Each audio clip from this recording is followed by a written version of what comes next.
This Bible review activity is called Treasure Hunt. Now, the purpose of this activity is to get the kids into their Bibles and review the Bible story. To begin, you're going to need to print off the 6 symbols from your CD-ROM. There's different symbols for each week. Now, this activity is going to be repeated every week of this series. For this example, we've chosen the symbols from Lesson 1. You're going to want to do this activity the same way for each of the rest of the weeks. All right, guys, today our Bible story was about Adam and Eve and the garden that God created and put them in. I've got some pictures in my hand, and they're pictures that you saw in the drama earlier, okay? What I'm going to do is I'm going to show you the picture. There's a verse where that picture is found. I'm going to say go. You guys are going to look it up, and then we'll talk about that actual picture, all right? So this picture, which is of the tree, is found in Genesis 2:9. So pick up your Bibles. I'm going to say go. First one to find Genesis 2:9, raise your hand and you can read it. All right? On your mark. Get set. Go.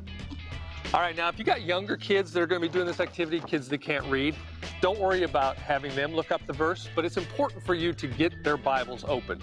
So go to the chapter with some of your helpers, get each child to the chapter that this story is found in, and then just go ahead and review what the picture was without having to have them actually read the verse. All right, go ahead, Roddy. Genesis 2:9. And the Lord planted all sorts of trees in the garden, beautiful trees that produce delicious fruit. At the center of the garden, he placed the tree of life and the tree of the knowledge of good and evil. All right, very good. So how did this tree relate to our story? It was the tree of knowledge of good and evil. What happened with this tree? They weren't supposed to eat from it. Exactly. God said, you know what, Adam and Eve, I've made this beautiful garden for you. You can eat any other tree, but don't eat from this one. In a minute, we'll look at another picture, and we'll see what happened with Adam and Eve and the tree. Now, you're going to continue on like this through the rest of the cards. And before you go on to the next card and the verse, have the kids close their Bibles, then show the next picture and give the verse where it is found. All right? The purpose of our story today was to show us that because of Adam and Eve, sin entered the world.